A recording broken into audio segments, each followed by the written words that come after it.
लूंगा, मैं होम्योपैथिक इलाज कर लूंगा, बिना ऑपरेशन के ही पथरी निकल जाएगी, लोग गारंटी भी दें।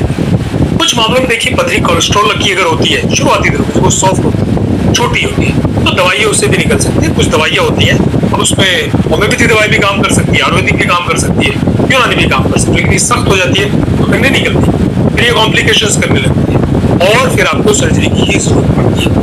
तो गॉल ब्लैडर स्टोन को सिर्फ डाइट या दवाओं से डिसॉल्व करना बहुत मुश्किल है, एक तरह से नामुमकिन जैसा ही है। ये टाइम बॉम्ब की तरह होते हैं, जब तक साइलेंट है ठीक है, लेकिन जब ये एक्टिव हो जाते हैं तो फिर पेन अनबियरेबल होता है, फिर आपको सर्जरी करानी ही पड़ती है अगर कॉम्प्लिकेशंस हो जाते हैं। कि किन लोगों को ज्यादा खतरा होता है गॉल ब्लैडर स्टोन होने का, या रिस्क फैक्टर्स इसके क्या होते हैं, कौन सी सर्जरी होती है, क्या कराना चाहिए, वो मैं बाद में बताऊंगा। गॉल स्टोन होने का रिस्क देखिए कुछ लोगों में ज्यादा होता है, जिसको जो है आप 5F से भी याद रख सकते हैं। ये फार्मूला हमने मेडिकल कॉलेज में पढ़ा था। 5F क्या क्या होता है? Female, forty, fertile, fatty and fair, यानी कि गोरी मोटी महिला जिसकी उम्र 40-45 के ऊपर हो, जिसके बच्चे भी हो, उनको गॉल ब्लैडर स्टोन होने का खतरा सबसे ज्यादा होता है।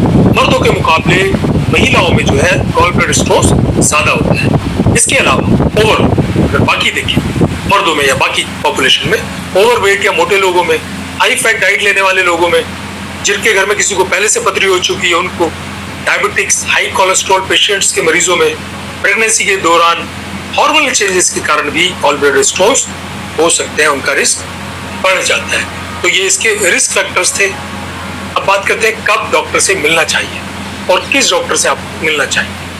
अगर आपको देखिए दाईं तरफ बार बार तेज दर्द होता है और जो लक्षण ऊपर बताए हैं वो सारे आपको आने लगते हैं, खाना खाने के बाद डिस्कम्फर्ट होता है, डकारें आती हैं, बहुत तेज दर्द होता है, कई बार दर्द के इंजेक्शन भी लगाने पड़ते हैं, नोजिया होता है या पीलिया हो गया, तब तो देखिए दिक्कत हो ही चुकी है, अब तो बहुत आगे बात बढ़ चुकी है। अगर आप ऐसा लगातार महसूस कर रहे हैं तो आपको तुरंत किसी जनरल सर्जन को या किसी गैस्ट्रोएंटरोलॉजिस्ट से मिलना चाहिए बिना देर किए। गॉल ब्लैडर की पथरी अगर समय पे पकड़ ली जाए तो लेप्रोस्कोपिक सर्जरी से आसानी से निकाली जा सकती है। इससे पथरी के साथ गॉल ब्लैडर को भी बाहर निकाल देते हैं, लेकिन डिले करने पे इन्फेक्शन, डक्ट ब्लॉकेज और लीवर डैमेज तक का खतरा हो सकता है।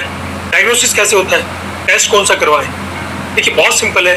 गॉल स्टोन की पहचान के लिए सबसे आसान और सटीक जो टेस्ट है वो है अल्ट्रासाउंड एब्डोमेन।